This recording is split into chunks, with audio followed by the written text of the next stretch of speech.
Hi friends, good morning. आज हम आप सभी को पर्सनल प्रोनाउन के चार्ट के बारे में बताएंगे।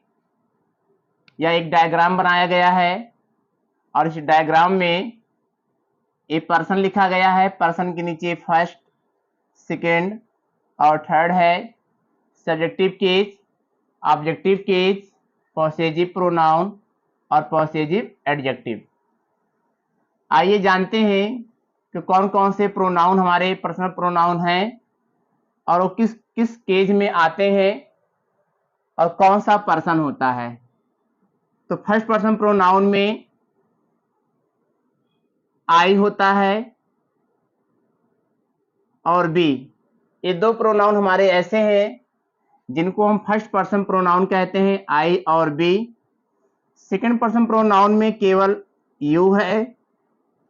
यू हमारा एक ऐसा प्रोनाउन है जिसको हम सेकंड पर्सन प्रोनाउन कहेंगे। इसके बाद ही, सी, दे और इट। ही, सी, दे और इट जो है हमारा थर्ड पर्सन प्रोनाउन है। I we first person pronoun, you second person pronoun, he, she, they और इट जो है हमारा थर्ड पर्सन प्रोनाउन है।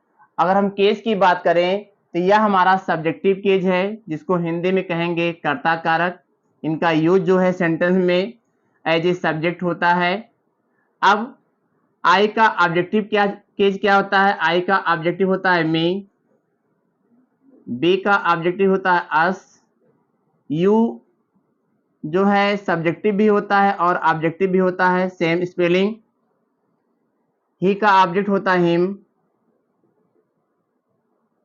सी का ऑब्जेक्ट होता है हर, दे का ऑब्जेक्ट होता है देम और इट का होता है इट। अब ये सभी हमारे पर्सनल प्रोनाउन ए भी हैं, बट इनका यूज जो है सेंटेंस में एज ए ऑब्जेक्ट होता है। इनका यूज जो है सेंटेंस में कर्म के रूप में किया जाता है। इनका यूज जो है सेंटेंस में कर्ता के रूप में किया जाता है। लेकिन यहाँ पर यू और इट दोनों का रूप सब्जेक्टिव और ऑब्जेक्टिव सेम है। इनका यूज जो है कर्ता कारक के रूप में भी होता है, कर्म कारक के रूप में भी होता है, सेम स्पेलिंग। इसी तरीके से इट का भी जो है यूज सब्जेक्ट और ऑब्जेक्ट में सेम होता है। क्रिया से पहले आएगा। अगर क्रिया से पहले आया यू तो सब्जेक्टिव केस कहा जाएगा, अगर क्रिया के बाद में आया तो ऑब्जेक्टिव केस कहा जाएगा। इसी तरीके से क्रिया से पहले इट का यूज किया गया तो सब्जेक्टिव केस और क्रिया के बाद में इट का यूज किया गया तो ऑब्जेक्टिव केस। अब हम बात करेंगे पॉसेसिव प्रोनाउन का। तो माइन हमारा जो है पॉसेसिव प्रोनाउन है। आवर्स हमारा पॉसेसिव प्रोनाउन है। योर्स हमारा पॉसेसिव प्रोनाउन है। हिज हमारा पॉसेसिव प्रोनाउन। हर्स हमारा पॉसेसिव प्रोनाउन। ए है दियर्स, THEIRES पॉसेसिव प्रोनाउन और इट का पॉसेसिव प्रोनाउन नहीं होता है। ये सभी हमारे पर्सनल प्रोनाउन के अंतर्गत आते हैं। अंतर सिर्फ इतना है कि इस रूप में आते हैं तो सब्जेक्टिव केस कहेंगे, इस रूप में आते हैं तो ऑब्जेक्टिव केस कहेंगे और इस तरीके के अगर आते हैं तो इनको हम पॉसेसिव प्रोनाउन कहेंगे। चौथा हमारा है पॉसेसिव एडजेक्टिव। ये माई है, आवर है, योर है, हिज है, अगला यहाँ पे हर है, दियर है और लास्ट हमारा इट्स है। ये सभी जो वर्ड यहाँ पर लिखे गए हैं ये सभी हमारे पॉसेसिव एडजेक्टिव हैं। इनको हम पॉसेसिव प्रोनाउन नहीं कहेंगे। My, our, your, his, her, their, its ये सभी हमारे जो है पॉसेसिव एडजेक्टिव हैं।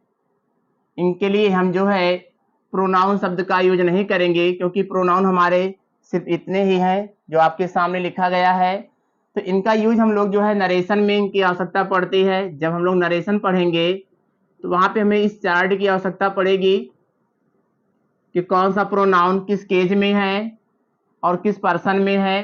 तो जब हम लोग नरेशन पढ़ेंगे तो नरेशन में इस चार्ट की आवश्यकता पड़ती है, और नरेशन में जब हम इसको पढ़ेंगे तो एक शार्ट फार्मूला है इसको याद करने का कि कौन सा पर्सन कौन सा ऑब्जेक्ट होता है।